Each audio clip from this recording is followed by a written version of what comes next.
మా latest videos కోసం మా ఈ తెలుగు న్యూస్ ఛానల్ సబ్స్క్రైబ్ చేసి గంట సింబల్ యాక్టివేట్ చేసుకోండి.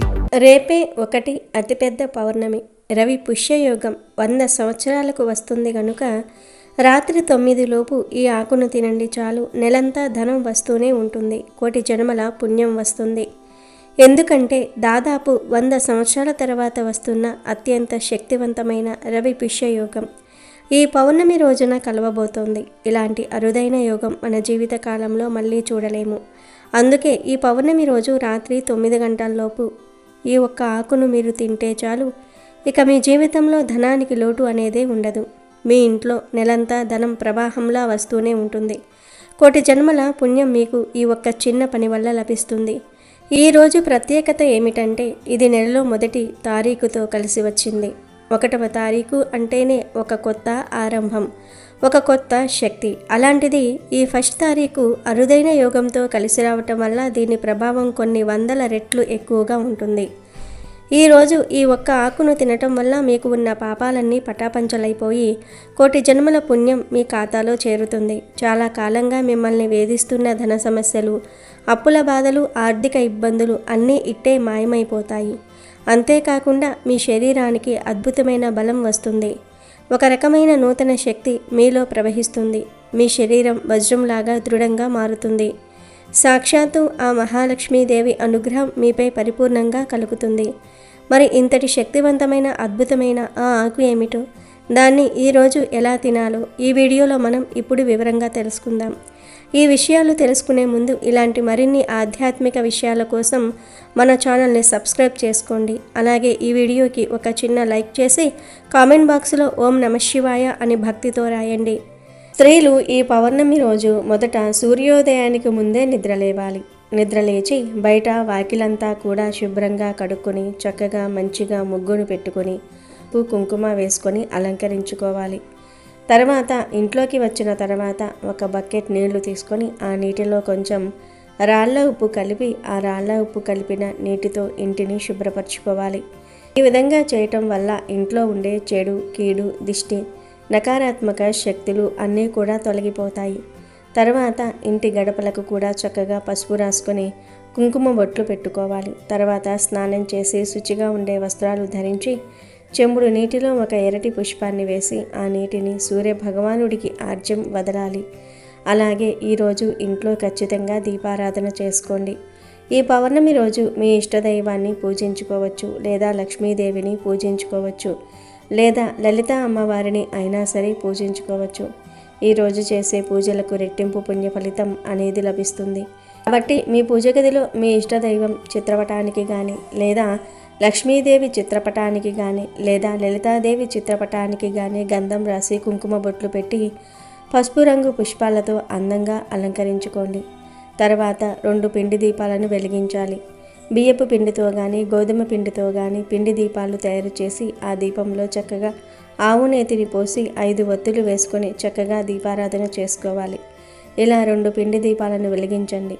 పిండి దీపాలు పెట్టలేని వారు ఆవు నెయ్యితో దీపం పెట్టుకోండి, సరిపోతుంది. తర్వాత శ్రీమాత్రే నమః అనే మంత్రాన్ని 21 సార్లు పఠించండి. తర్వాత పాలను లేదా పాలతో చేసిన పదార్థాన్ని నివేదన చేయండి. ఇలా ఈరోజు పూజ చేస్తే అప్పుల సమస్యలు పోతాయి. ఎలాగో ఈ పౌర్ణమి ఆదివారంతో కలిసి వచ్చింది కనుక కొంచెం త్వరగా లేచి తప్పక ఈ పనులు చేయండి. కానీ ఆదివారం వచ్చింది కదా అని ఈరోజు పొద్దెక్కే వరకు పడుకోవద్దు. త్వరగా నిద్రలేవండి. అలాగే బూడిద గుమ్మడికాయకు దుష్ట శక్తులను పీల్చుకునే శక్తి ఉంటుంది. కాబట్టి ఈ మాఘ పౌర్ణమి రోజున ప్రతి ఒక్కరూ మీ ఇంటి గుమ్మం ముందు గుమ్మడికాయను కట్టుకోండి. ఒక పెద్ద బూడిద గుమ్మడికాయను తీసుకుని దానికి పసుపు రాసి కుంకుమ బొట్లు పెట్టి మీ ఇంటి గుమ్మం బయట కట్టుకోండి. పౌర్ణమి రోజున ఇంటి ముందు గుమ్మడికాయ కడితే నరదిష్టి, కంటి దోషాలు మీ ఇంటిపై పడకుండా మీ కుటుంబంలో సుఖ సంతోషాలు, అష్టైశ్వర్యాలు పెరుగుతాయి. అలాగే ఈ పౌర్ణమి రోజున ప్రతి ఒక్కరూ కాలికి నల్లదారం కట్టుకోండి. పౌర్ణమి రోజున ఉదయాన్నే స్నానం చేసి ఒక నలుపు రంగు దారాన్ని తీసుకొని ఆ దారానికి 9 ముడులు వేయండి. ఈ నల్లదారాన్ని మగవారు కుడిగాలికి, ఆడవారైతే ఎడమకాలికి కట్టుకోండి. అనారోగ్య సమస్యలు, దిష్టి దోషాలన్నీ తొలగిపోతాయి. అలాగే ఈరోజు తులసిని పూజించాలి. తులసి కోటలో దీపం వెలిగించి తులసికి ప్రదక్షిణాలు చేస్తే మీ కోరికలన్నీ వెంటనే నెరవేరుతాయి. విశేషంగా ఈ మాఘ పౌర్ణమి నాడు తులసి మొక్కను ముట్టుకుని నమస్కారం చేసుకుంటే చాలు.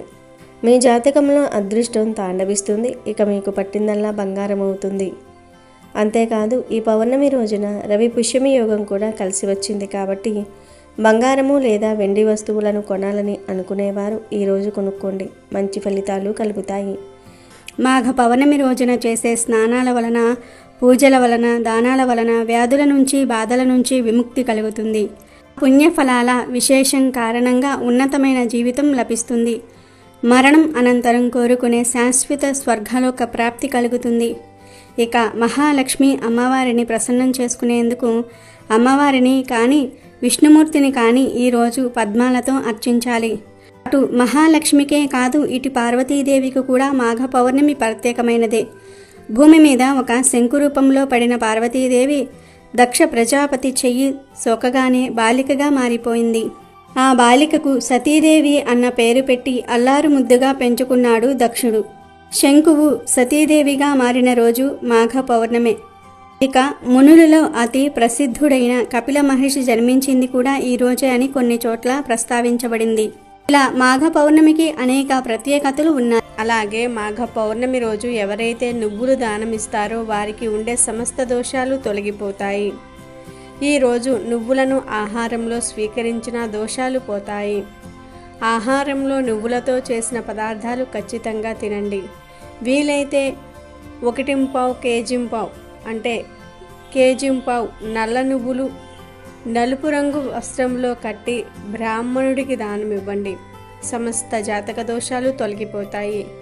ఇంకా మీకు వీలైతే ఒక వెండి పాత్రలో కానీ, రాగి పాత్రలో కానీ, ఇత్తడి పాత్రలో కానీ నువ్వులు పోసి ఆ నువ్వులు గోవు ఆకారం వచ్చేలాగా చేసి ఆ నువ్వులు దానం ఇవ్వండి. దీనిని తిల గోవు అంటారు. నువ్వులు గోవు ఆకారంగా వచ్చేలాగా పాత్రలో పోసి దానం ఇస్తే చాలా మంచిది. జాతక దోషాలు తొలగిపోతాయి. లేదా బియ్యం తీసుకొని బియ్యాన్ని ఆవు ఆకారంగా వచ్చేలాగా చేసి ఎవరికైనా బ్రాహ్మణుడికి దానం ఇవ్వండి. దీనిని శాలిగోవు అంటారు. ఈ దానం ఇచ్చిన అన్ని దోషాలు తొలగిపోతాయి. గోదానం చేయలేని వారు ఎవరైనా సరే ఈ మహామాగి రోజు నువ్వులు కానీ బియ్యం కానీ గిన్నెలో గోవు ఆకారంలో పోసి దానం చేయటం వలన గోదానం చేసినంత ఫలితం దక్కుతుంది. లేదా ఆవు నెయ్యి గిన్నెలో గో ఆకారం వచ్చేలాగా వేసి దానం చేసినా సరే గోదానం చేసిన ఫలితం కలుగుతుంది. ఇలా ఏ దానం చేసినా లేదా ఏ దానమైనా సరే ఇవ్వవచ్చు. మరొక గొప్ప దానం కూడా ఉంది. అదే శయ్యదానం. అంటే మంచం కానీ పరుపు కానీ ఈ మహామాగి రోజు దానం ఇవ్వాలి. ఈ శయ్యదానం బ్రాహ్మణుడికి చేస్తే జీవితంలో దంపతులకు వియోగం ఉండదు. అంటే విడిపోరు. భార్యాభర్తలు చచ్చిపోయే వరకు కూడా కలిసే జీవిస్తారు, విడిపోరు. అలాగే భార్య ముందు మరణించటం, భర్త ముందు మరణించడం అలాంటివేమీ జరగకుండా ఇద్దరూ దాదాపుగా ఒకే సమయంలో మరణిస్తారు. అంటే దంపతులకు జీవితంలో అస్సలు వియోగం అనేదే లేకుండా ఉండాలంటే మాఘ పౌర్ణమి రోజు శయ్యదానం ఇవ్వాలి. అంటే మంచం కానీ పరుపు కానీ దానం ఇవ్వాలి. ఈ దానాలలో ఏ ఒక్క దానం చేసినా విశేషమైన ఫలితం వస్తుంది. మాఘమాసంలో స్నానానికి ఎంతో ప్రాధాన్యత ఉంది. మాఘ స్నానాలు చేస్తే పాపాలన్నీ కూడా పోతాయని పురాణాలు చెప్తూ ఉన్నాయి. అలా మాఘమాసం అంతా స్నానం చేయలేని వారు ఒక్క మాఘ పౌర్ణమి రోజు దగ్గరలో ఉన్న నదుల్లో కానీ, చెరువులలో కానీ, బావి వద్ద కానీ ఉదయాన్నే స్నానం చేస్తే చాలు మాసమంతా మాఘ స్నానం చేసిన ఫలితం వచ్చేస్తుంది. అంతేకాదు ఈరోజు సముద్ర స్నానం చేస్తే దీనికి 1000 రెట్ల ఎక్కువ ఫలితం వస్తుంది. అంత మహాశక్తి ఈ పౌర్ణమికి ఉంది. అందుకే దీనిని మహామాగి అని అంటారు. కనుక ఈరోజు వీలు ఉంటే సముద్ర స్నానం చేయండి. లేదంటే మీకు దగ్గరలో ఉన్న నదుల్లో కానీ, చెరువుల వద్ద కానీ, బావుల వద్ద కానీ స్నానం చేయండి. సకల దరిద్రాలు పోతాయి. కోటి జన్మల పుణ్యం వస్తుంది. అంతేకాదు ఈ మాఘ పౌర్ణమి కుంభమేళా సమయంలో రావటం అదృష్టం. కనుక కుదిరిన వారు ఈరోజు కుంభమేళ స్నానం చేస్తే మరీ మంచిది. వీలైతే కుంభమేళ స్నానం చేయండి. కానీ తిప్పలు పడి ఎక్కడో కుంభమేళకు వెళ్ళవలసిన అవసరం లేదు. మన దగ్గరలో ఉన్న నదుల్లో స్నానం చేసినా సరిపోతుంది. పౌర్ణమి రోజు స్త్రీలు కొన్ని తప్పులు చేయకూడదు. అవి ఏమిటి అంటే ఈరోజు ఆడవారు గుమ్మాన్ని తొక్కటం, గుమ్మం మీద కూర్చుని తలదువ్వటము, గుమ్మం మీద కూర్చొని పూలుమాల కట్టుకోవటము, గుమ్మం మీద కూర్చొని తినటము, గోర్లు కత్తిరించటము వంటి పనులు చేయరాదు. అలాగే ఈరోజు స్త్రీలు అకారణంగా ఏడవకూడదు, అనవసరపు మాటలు మాట్లాడకూడదు. పౌర్ణమి రోజు పాలను మీ చేతిలో డైరెక్ట్గా ఎవ్వరికీ ఇవ్వకూడదు, కింద పెట్టి తీసుకోమని చెప్పాలి. పొరపాటున ఈ పౌర్ణమి రోజున ఈ తప్పులు చేశారంటే 7 జన్మల దరిద్రం పడుతుంది. జీవితంలో సుఖ సంతోషాలు అనేవి లేకుండా పోతాయి. ఈ పౌర్ణమి రోజున ఆడవారు, మగవారు, పిల్లలు, పెద్దలు అందరూ కూడా తెల్లటి రంగులో ఉండే దుస్తులు ధరిస్తే చాలా మంచిది. లక్ష్మీదేవి అనుగ్రహం కలుగుతుంది. ఎవరైతే మానసిక సమస్యలతో బాధపడుతూ ఉన్నారో వారు ఈరోజు తెల్లటి దుస్తులు ధరిస్తే చాలా మంచి జరుగుతుంది. ఆరోగ్యం కూడా కలిసి వస్తుంది. ఇక ఈరోజు కొన్ని కూరలను పొరపాటున కూడా తినకూడదని శాస్త్రాలు చెప్తూ ఉన్నాయి. కూరల విషయంలో ముఖ్యంగా ఇంట్లో ఉండే ఆడవారు చాలా జాగ్రత్తగా ఉండాలి.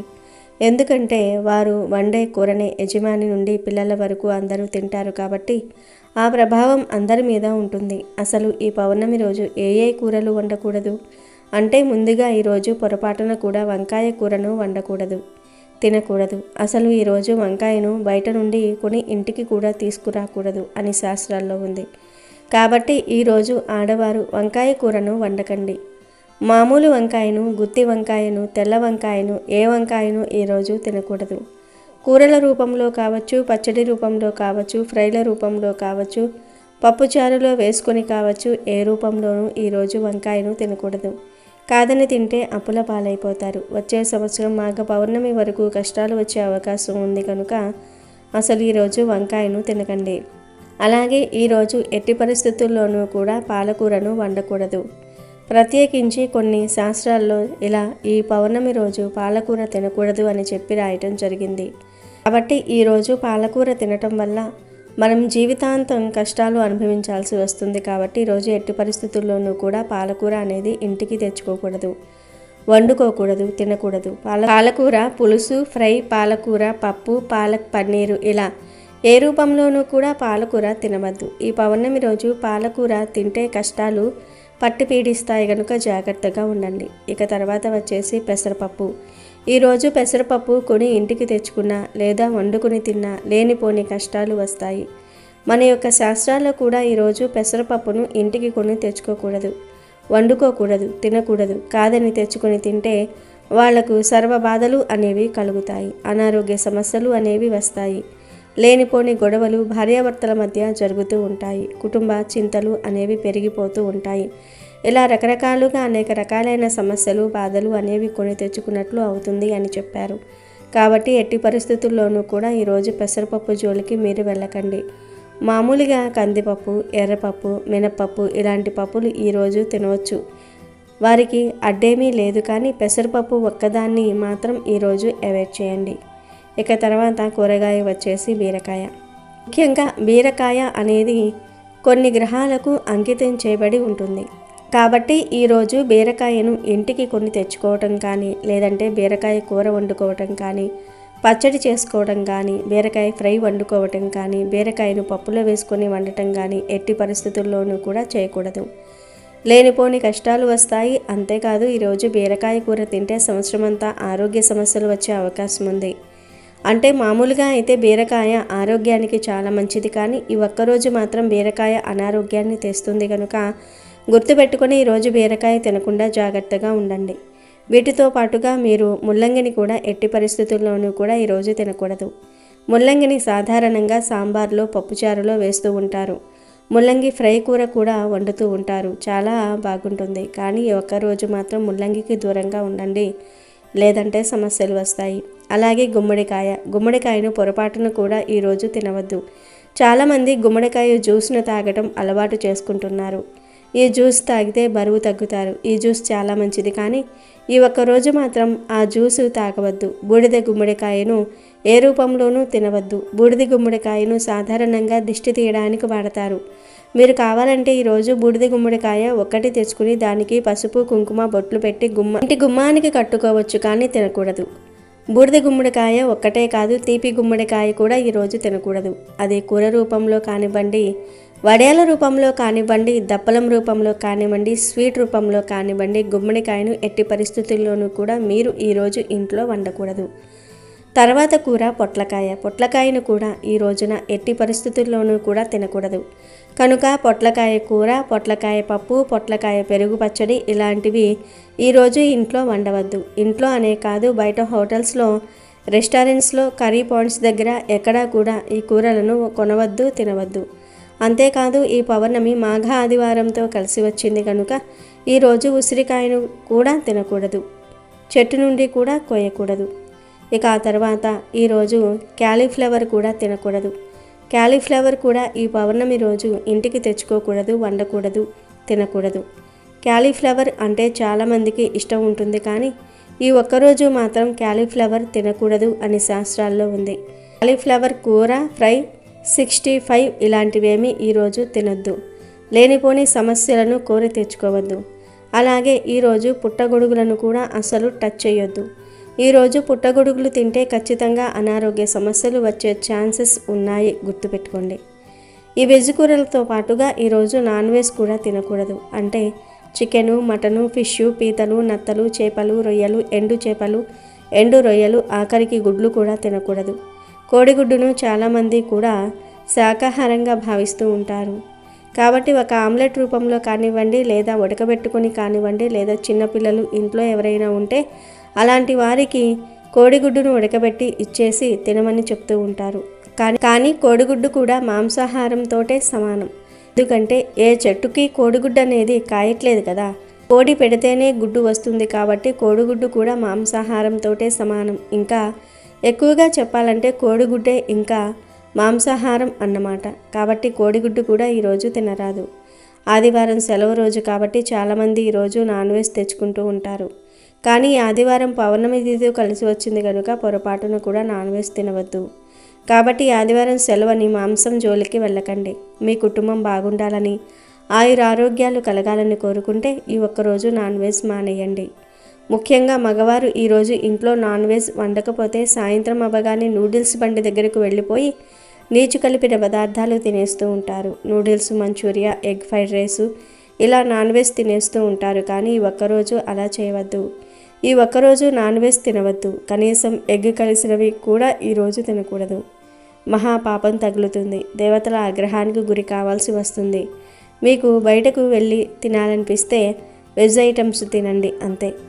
అంటే మిరపకాయ బజ్జీలు, పానీపూరీలు అలాంటివి తినండి. అంతేగాని నాన్ వెజ్ మాత్రం తినవద్దు.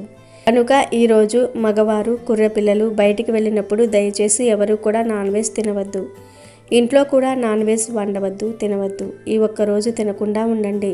కావాలంటే మరునాడు తినండి. కానీ ఈ పౌర్ణమి రోజు ఏ రూపంలోనూ కూడా నాన్ వెజ్ తినవద్దు. కాదని తింటే మాత్రం 7 జన్మల దరిద్రం పడుతుంది, మహాపాపం తగులుతుంది, చాలా సమస్యలు వస్తాయి. కనుక ఈరోజు ఎవరూ కూడా నాన్ వెజ్ తినవద్దు. వంకాయ, పాలకూర, బీరకాయ, ముల్లంగి, గుమ్మడికాయ, సొరకాయ, క్యాలీఫ్లవర్, పుట్టగొడుగులు నాన్ వెజ్. ఈ కూరలేమీ ఈరోజు తినకూడదు. కాదని తింటే మాత్రం తర్వాత మీరే నరకాన్ని అనుభవిస్తారు. కూరల రూపంలోనే కాదు, ఏ రూపంలోనూ కూడా ఇవి తినవద్దు. కోరి కోరి కష్టాలను తెచ్చుకోవద్దు. ఇక మీ ఇష్టాన్ని బట్టి మీరు మిగిలిన కూరగాయలు ఏవైనా సరే ఈరోజు తినొచ్చు. మీరు కావాలంటే ఈ కూరగాయలు ఎవరికైనా దానంగా ఇవ్వవచ్చు. కానీ మీరు ఇంట్లో వండకూడదు, తినకూడదు. కనుక గుర్తుపెట్టుకుని ఈ పౌర్ణమి రోజు ఈ కూరలు తినకుండా జాగ్రత్తగా ఉండండి. ఇక మనం అసలు విషయంలోనికి వస్తే, ఈ అరుదైన పౌర్ణమి రోజున మనం భక్షించాల్సిన ఆ పవిత్రమైన ఆకు మరేదో కాదు, అది సాక్షాత్తు బృందావన వాసిని అయిన తులసి ఆకు. తులసి అంటేనే అతుల్యం, అంటే దేనితోనూ పోల్చలేనిది అని అర్థం. మన హిందూ ధర్మశాస్త్రాల ప్రకారం తులసి మొక్కలో 1 కోటి మంది దేవతలు కొలువై ఉంటారు. లక్ష్మీదేవికి తులసి అంటే అమితమైన ప్రీతి. అందుకే విష్ణుమూర్తికి చేసే ప్రతి పూజలోనూ తులసి దళం లేనిదే ఆ పూజ సంపూర్ణం కాదు. ఆరోగ్యపరంగా చూసిన తులసికి మించిన ఔషధం ఈ భూమి మీద లేదు. ఇది మనలో రోగ నిరోధక శక్తిని పెంచుతుంది, రక్త శుద్ధి చేస్తుంది, మనసును ప్రశాంతంగా ఉంచుతుంది. అయితే 1 తారీఖుతో కలిసి వస్తున్న ఈ పౌర్ణమి రోజున తులసి ఆకును తినటం వల్ల ఆధ్యాత్మికంగా కూడా మీకు అంతులేని ఫలితాలు వస్తాయి. మరి ఈ తులసి ఆకులు ఎలా తినాలంటే, మీ ఇంట్లో ఎంతమంది సభ్యులు ఉంటే అన్ని తులసి ఆకులను తెచ్చుకోవాలి. ఆ ఆకులను శుభ్రంగా కడిగి మీ ఇష్టదైవం ఫోటో ముందు లేదా లక్ష్మీదేవి ఫోటో ముందు ఒక చిన్న గిన్నెలో పెట్టి పూజ గదిలో ఉంచాలి. కనీసం 5 నిమిషాల పాటు ఆ ఆకులను దేవుని ముందు ఉంచి దీపం పెట్టి మనస్ఫూర్తిగా దండం పెట్టుకోవాలి. ఆ తర్వాత ఆ ఆకులను ప్రసాదంగా భావించి ఇంట్లోని వారందరూ కూడా తినాలి. తులసి ఆకును తినేటప్పుడు కొందరికి దాని ఘాటు నచ్చకపోవచ్చు. అలాంటప్పుడు మీరు ఆ తులసి ఆకు మీద కొద్దిగా తేనె కానీ, బెల్లం ముక్క కానీ లేదా కొంచెం పంచదార కానీ వేసుకుని తినవచ్చు. ఇలా తినటం వల్ల తులసిలోని శక్తి ఆ తీయటి పదార్థాల శక్తి తోడై మీ శరీరానికి అద్భుతమైన శక్తిని ఇస్తుంది. అయితే ఇక్కడ మీరు ఒక విషయాన్ని చాలా ముఖ్యంగా గుర్తుంచుకోవాలి. శాస్త్ర నియమాల ప్రకారం పౌర్ణమి రోజున తులసి మొక్క నుండి ఆకులను కొయ్యకూడదు. ఇది చాలా పెద్ద దోషం. తులసిని పౌర్ణమి రోజు, ఆదివారం రోజు, ద్వాదశి తిథుల్లో తాకటం లేదా కొయ్యటం చేయకూడదని పెద్దలు చెప్తూ ఉంటారు. కాబట్టి మీరు ఈ పౌర్ణమి రోజున తులసి ఆకులను తినాలి అనుకుంటే ఒకరోజు ముందే అంటే చతుర్దశి రోజునే ఆ ఆకులను కోసి తెచ్చుకొని ఒక డబ్బాలో లేదా ఫ్రిడ్జ్లో భద్రపరచుకోవాలి. అలా ముందు రోజే కోసిన ఆకులను ఈ పౌర్ణమి రోజున వాడుకోవచ్చు. ఇలా చేయటం వల్ల మీకు దోషం కలగదు, పైగా ఫలితం కూడా రెట్టింపు అవుతుంది. తులసి ఆకు ఎప్పుడూ పాసిపోదు. అది ఎంతకాలం ఉన్నా దాని పవిత్రత పోదు అని మన శాస్త్రాలు చెప్తూ ఉన్నాయి. కనుక ఈ అరుదైన పౌర్ణమి రోజున ఇలా తులసి ఆకును ప్రసాదంగా తీసుకోవటం వల్ల మీ దరిద్రమంతా వదిలిపోతుంది. మీరు ఎప్పటి నుండో ఎదురు చూస్తున్న ధనలాభం మీకు కలుగుతుంది. వ్యాపారంలో లాభాలు రావటం, ఉద్యోగంలో ప్రమోషన్లు రావటం వంటి శుభ పరిణామాలు జరుగుతాయి. ముఖ్యంగా మీ శరీరంలో ఒక కొత్త ఉత్తేజం వస్తుంది. చాలామంది నిరంతరం అలసటగా, నిస్సత్తువుగా ఉంటారు. అలాంటి వారికి తులసి ఆకు ప్రసాదం ఒక దివ్య ఔషధంలా పనిచేస్తుంది. మీ ఎముకలు, కండరాలు వజ్రంలాగా గట్టిపడతాయి. మీ ముఖంలో ఒక వింతైన తేజస్సు వస్తుంది. సాక్షాత్తు లక్ష్మీదేవి మీ ఇంట్లో కొలువై ఉన్నట్లే మీకు అనిపిస్తుంది. ఈరోజు రాత్రి 9 గంటల్లోపు ఈ ఆకు తినటం వల్ల ఫలితం చాలా త్వరగా కనిపిస్తుంది. అపమృత్యు దోషాలు ఉన్న, గ్రహ దోషాలు ఉన్న అన్నీ ఈ తులసి మహిమ వల్ల తొలగిపోతాయి. అందులోనూ ఈ పౌర్ణమి 1 తారీఖుతో కలిసి వస్తుంది కనుక ఈరోజు ఆ ఆకు తింటే నెలంతా కలిసి వస్తుంది. ఈ నమ్మకానికి సంబంధించిన విషయం. మనం ఎంత భక్తితో, ఎంత నమ్మకంతో ఈ పనిని చేస్తామో ఆ దైవం మనకు అంత గొప్ప ఫలితాలను ఇస్తుంది. ఈ 100 సంవత్సరాలకు ఒక్కసారి వచ్చే ఈ పౌర్ణమిని అస్సలు వదులుకోకండి. మీతో పాటు మీ కుటుంబ సభ్యులందరికీ ఈ తులసి ప్రసాదాన్ని ఇవ్వండి. దీనివల్ల మీ ఇల్లు సుఖశాంతులతో వర్ధిల్లుతుంది. ధన సమస్యల నుండి శాశ్వత విముక్తి లభిస్తుంది. మన పూర్వీకులు చెప్పిన ఇలాంటి చిన్న చిన్న చిట్కాల్లో ఎంతో నిగూఢమైన అర్థం ఉంటుంది. వాటిని మనం పాటించడం వల్ల మనకే మేలు జరుగుతుంది. గుర్తుంచుకోండి, ఆకులు ముందు రోజే కోసి పెట్టుకోవాలి. ఈ రోజున మీరు తులసిని స్వీకరించడం వల్ల మీలోని చక్రాలు అన్నీ శుద్ధి అవుతాయి. ఈ రోజున మీరు తులసిని స్వీకరించడం వల్ల మీలోని చక్రాలు అన్నీ శుద్ధి అవుతాయి. ముఖ్యంగా ఆర్థిక ఇబ్బందులతో సతమతమవుతున్నవారు, అప్పుల ఊబిలో కూరుకుపోయిన వారు ఈ నియమాన్ని తప్పక పాటించాలి. ఈరోజు ఖచ్చితంగా పాయస దానం చేయాలి. ఇలా చేస్తే సకల యోగాలు సంప్రాప్తిస్తాయి. దీని గురించి మాఘపురాణంలో ఒక కథ ఉంది. ఒకప్పుడు గంగా నదీ తీరంలో ఒక బ్రాహ్మణ దంపతులు ఉండేవారు. వారు ఎంతో పుణ్యాత్ములు. కానీ పూర్వజన్మం కారణంగా ఈ జన్మలో సంతానం కలగలేదు. అందువల్ల ఆ బ్రాహ్మణుడు తపస్సు చేసి సంతానం పొందాలి అనుకున్నాడు. ఆ విధంగా శ్రీ మహావిష్ణువు గూర్చి ఘోర తపస్సు చేశాడు. ఆ తపస్సుకు మెచ్చి శ్రీమన్నారాయణుడు ప్రత్యక్షమై వరం ఇచ్చాడు. ఆ వరం వల్ల ఆ బ్రాహ్మణ దంపతులకు సంతానం కలిగింది. ఆ పిల్లవాడిని చూసుకొని బ్రాహ్మణ దంపతులు ఎంతో మురిసిపోతూ ఉన్నారు. ఇలా ఉండగా ఒకరోజు నారద మహర్షి అక్కడికి వచ్చి ఆ పిల్లవాడి ముఖం వెంక చూసి, మీ పిల్లవాడికి 12 ఏళ్ళు మాత్రమే ఆయుర్దాయం ఉందని చెప్పాడు. ఆ మాట విన్న బ్రాహ్మణ దంపతులు ఎంతో బాధపడ్డారు. వరం ఇచ్చిన శ్రీ మహావిష్ణువునే మళ్ళీ వేడుకుందాం అనుకుని మళ్ళీ ఘోర తపస్సు చేశాడు ఆ బ్రాహ్మణుడు. దాంతో నారాయణుడు ప్రత్యక్షమై ఎందుకు మళ్ళీ తపస్సు చేశావు అని అడిగాడు. దానికి ఆ బ్రాహ్మణుడు, స్వామి, నాకు సంతానం కలగాలంటే పిల్లవాడిని ప్రసాదించావు, కానీ వాడికి 12 ఏళ్ళు మాత్రమే ఆయుర్దాయం ఉందని నారదుడు చెప్పాడు. అందుకే మళ్ళీ తపస్సు చేశాను. నా పిల్లవాడిని నిండు నూరేళ్లు బ్రతికేలాగా చెయ్యి అన్నాడు. దానికి శ్రీ మహావిష్ణువు ఇలా అన్నాడు, ఆయన పూర్వజన్మలో నీ పేరు జ్ఞాన శర్మ. అప్పుడు కూడా ఈ జన్మలో ఉన్న ఇల్లాలే నీకు భార్యగా ఉండేది. ఆ జన్మలో మీరు పరమ పుణ్యవంతమైన జీవనాన్ని గడిపారు. మాఘమాసాన్ని నీవు ఎంతో నియమనిష్టలతో పాటిస్తూ వచ్చేవాడివి. ప్రతిరోజు ఉదయం స్నానం ఆచరించటము, అర్చించటం, ఇలాంటివి చేస్తూ ఉండేవాడివి. దానికి కారణంగా ఈ జన్మలోనికి ఇంతటి ఉత్తమమైన జీవితం కలిగింది. అయితే నీ భార్య గత జన్మలో మాఘపూర్ణిమ రోజున పాయసదానం చేయలేదు. ఎవరైతే మాఘపూర్ణిమ రోజు పాయసదానం చేయరో వారికి యోగములు కలుగవు. అందుకే ఈ జన్మలో నీకు సంతానలేమి కలిగింది. అందువల్ల అల్పాయుష్షు కలిగిన వాడు నీకు సంతానంగా లభించాడు. కాబట్టి మాఘమాసంలో పౌర్ణమి రోజు పాయసదానం చేయండి. అలాగే నీ కుమారుడి చేత ప్రతిరోజు మాఘ స్నానం చేయిస్తూ ఉంటే అతనికి ఆయుర్దాయం పెరుగుతుందని శ్రీ మహావిష్ణువు చెప్పాడు. ఇక ఆ బ్రాహ్మణ దంపతులు ఆ ప్రకారంగా మాఘమాసం మొత్తం గంగానదిలో తాము స్నానం ఆచరించడమే కాక తమ పిల్లవాడి చేత కూడా స్నానాన్ని చేయించి మాఘ పూర్ణిమ రోజు పాయసం దానం చేశారు. ఆ కారణంగా ఆ పిల్లవాడు దీర్ఘాయుష్మంతుడు అయినాడు.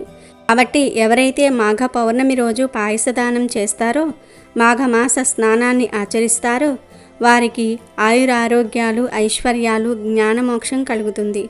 మాఘ స్నానం మాసం మొత్తం ఆచరించలేకపోయినా ఈ పౌర్ణమి రోజునైనా ఆచరించాలి. అమెజాన్లో బెస్ట్ డిస్కౌంట్స్ కోసం వీడియో డిస్క్రిప్షన్లో లింకు ఉంది, చూడండి. అలాగే మా టెలిగ్రామ్ ఛానల్ సబ్స్క్రైబ్ చేసుకోండి.